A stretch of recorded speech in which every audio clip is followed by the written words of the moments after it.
Bismillahirrahmanirrahim. Assalamualaikum warahmatullahi wabarakatuh.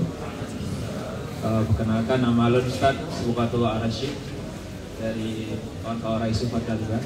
Ustaz, yang kita ketahui bahwasanya kan dalam perayaan Maulid ini aspek paling penting sosial bagi anak muda sekarang kan menjadikan keteladanan Rasulullah di segala sisi. Tapi yang bagaimana cara kita agar mengajak anak-anak muda, terutama anak-anak SMA yang mau masuk kampus dan juga anak kampus yang akan tamat ke luar kampus, itu meneladani akhlak Rasulullah dari segi kepemimpinan dan pergerakan Islam. Karena dalam aspek sejauh ini yang kita lihat itu anak-anak milenial sekarang ini ada identik dengan anti dengan sikap perubahan karena malas berjuang dalam tekanan. Misalnya kita ingin menggambarkan bahwasanya sistem pemerintahan yang Islam itu bisa kita wujudkan di era kita sekarang.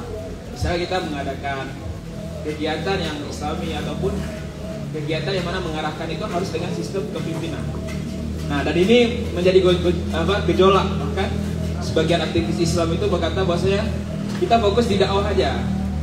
Kita tidak terlibat dalam pergerakan, dalam hierarki. Padahal Rasulullah pun mempersiapkan hal itu dalam manhaj dakwahnya itu sehingga bisa membuka Madinah dan bisa ekstensikan Islam itu buku sampai terbukanya Palestina. Nah, ini bagaimana Ustaz? Kira-kira bagaimana sih kita sentil anak-anak muda ini bahwasanya harus ada badan itu bagian dari bagian sejarah Rasul. Itu mungkin Ustaz, terima kasih. Bagaimana menyikapi orang-orang yang menjawabnya, kan karena kamu cinta terhadap Nabi, luapan rasa cinta itu sampai demikian. Di dalam kitab Al-Hadis Sari ila Ahadits Sahih Al-Bukhari oleh Imam Ibnu Hajar Al-Asqalani mengutip sebuah sejarah yang lebih dahsyat lagi. Bukan hanya kepada Nabi, itu bahkan dari Nabi menceritakan seseorang kepada Allah Ta'ala. Seorang pemuda yang menempuh perjalanan di padang pasir, naik onta, bawa bekal minuman, makanan dan pakaian. Ketika di tengah-tengah perjalanan tersebut yang sangat jauh, karena kelelahan, dia jatuh dari unta, ketiduran tanpa sempat menambatkan untanya. Begitu terbangun, unta hilang. Tajak uke handruk dia kemati, tagi tahu ikut lagi nyancit. Lalu dia berpikir singkat, daripada berjalan menyusuri kematian, lebih baik istirahat saja biar kematian yang mencarinya. Daripada tajak tetap mati, pada mentang mati tetap nyawa. Maka dia tidur lagi. Begitu terbangun dari tidur, ternyata unta yang hilang sudah kembali berikut dengan bekalnya, makanannya, minumannya dan pakaiannya. Saking sukacitanya pemuda ini atas harapan hidup yang telah kembali datang, maka terucaplah rasa syukur yang terbalik.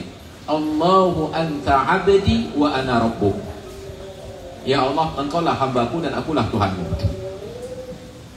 Nyana kalimat lebih berapa banyak? Tapi apa yang terjadi? Frasa ini dilewatkan oleh Nabi.